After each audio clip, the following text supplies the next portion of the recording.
Shepard. And it's Toppin in at the 5. We know these two teams rack up the assists. Greg, they pride themselves on playing unselfish basketball. Yeah, both sides preach player and ball movement, getting everyone involved. It makes both teams that much more difficult to defend. Now, here's MP. And there's Simons on the assist by MP.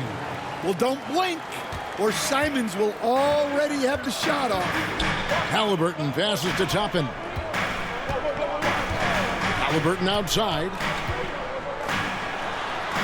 Solid play in the low block, and that one's good. And once he got to the 10, I think he was surprised to find himself that wide open. Once he gets in deep on the defense, there is no way he's missing a layup like that. Now, here's Okoro. Taking a look at his stats, he's averaging around 7.5 points a game. And Simons has it in the corner. 5 on the clock, pulls up on the wing, and good that time. Simons has got his second bucket of the game to go. You think about how Simons has built out his game. He generates a lot of offense. And the call is going to yes, it is, an illegal screen. And not the most common call you'll see in the NBA, but hard to argue that pick wasn't illegal. Yeah, and that's maybe something that should be called more.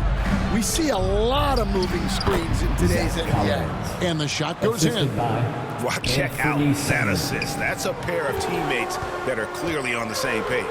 To the paint, Halliburton. And Halliburton slams it in. And a guy who can get up off the floor. Halliburton will throw one down if you're sleeping. Outside, Simons.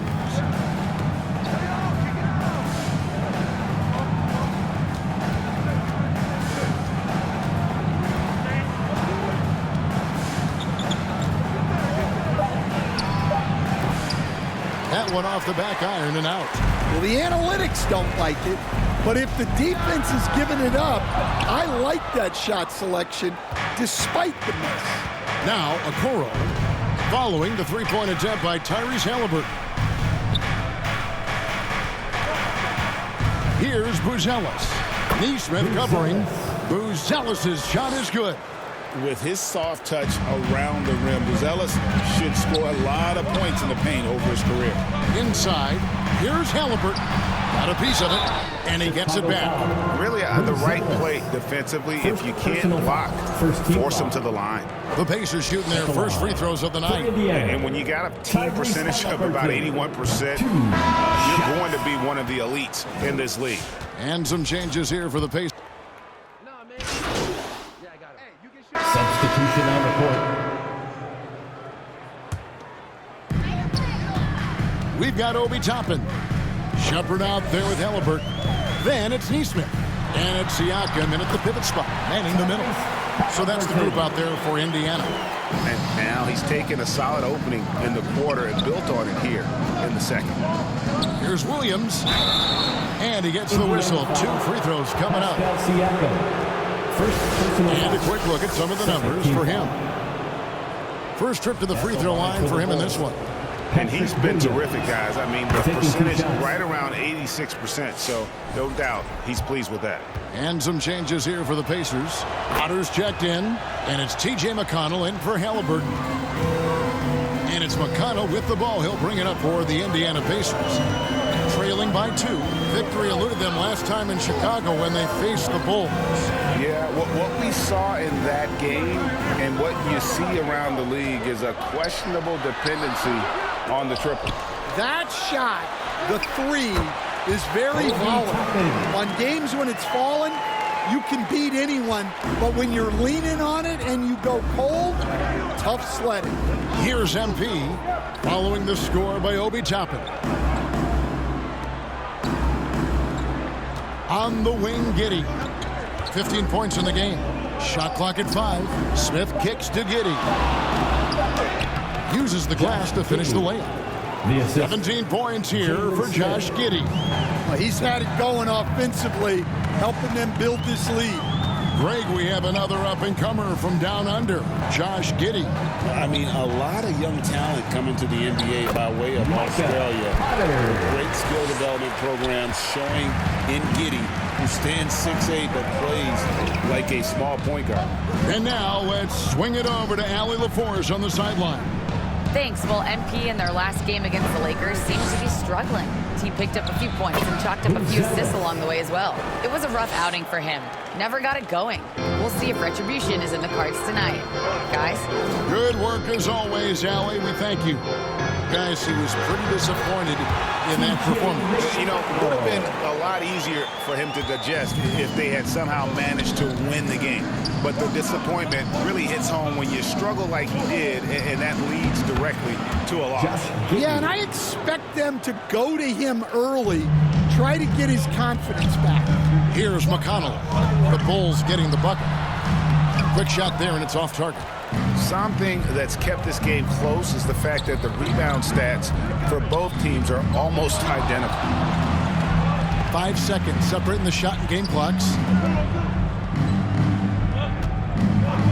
Now, Buzelis, 8 points for him. Really left alone that Jalen Smith. Smith's got the lead up to 5 now for Chicago. Terrific ball movement leading to the basket. You love to see it.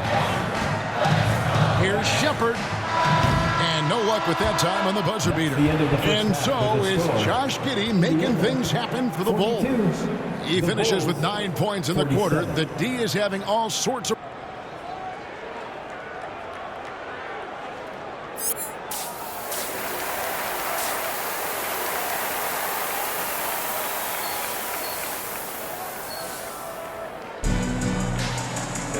We've got second half action for you, and if the next couple quarters are similar to the first, this one could go down to the last possession.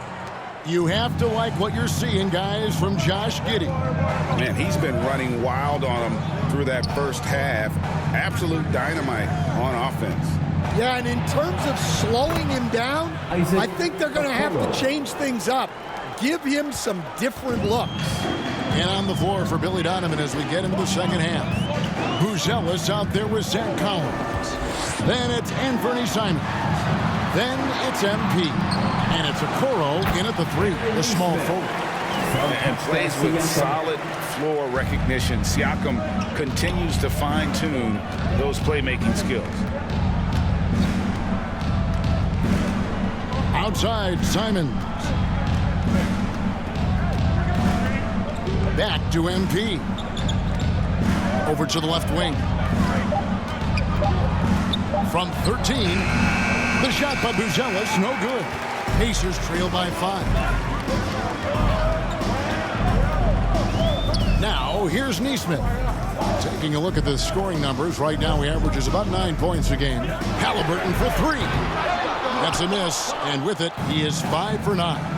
GA, they say young players don't yet grasp the level of preparation and effort it takes to win a championship at this level. Do we ever see rookies who have had it from day one? Well, listen, back in the day, you had Magic and Bird, 2 guys that came in poised and mature. Bill Russell, Kareem, for sure. Today, with guys coming in so much younger, it may take a little longer, but ultimately, they do get to that destination.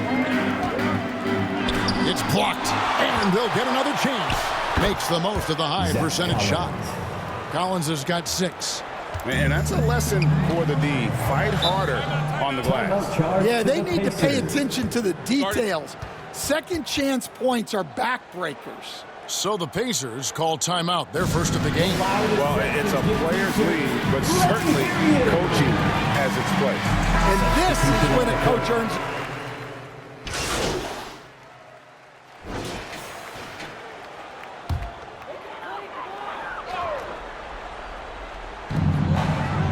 McConnell finds Siakam. Some nice passing here by Indiana.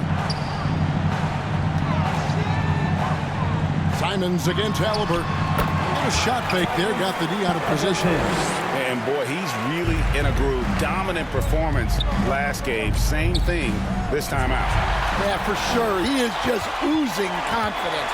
Thinks every shot is going in. They should just keep running sets for him.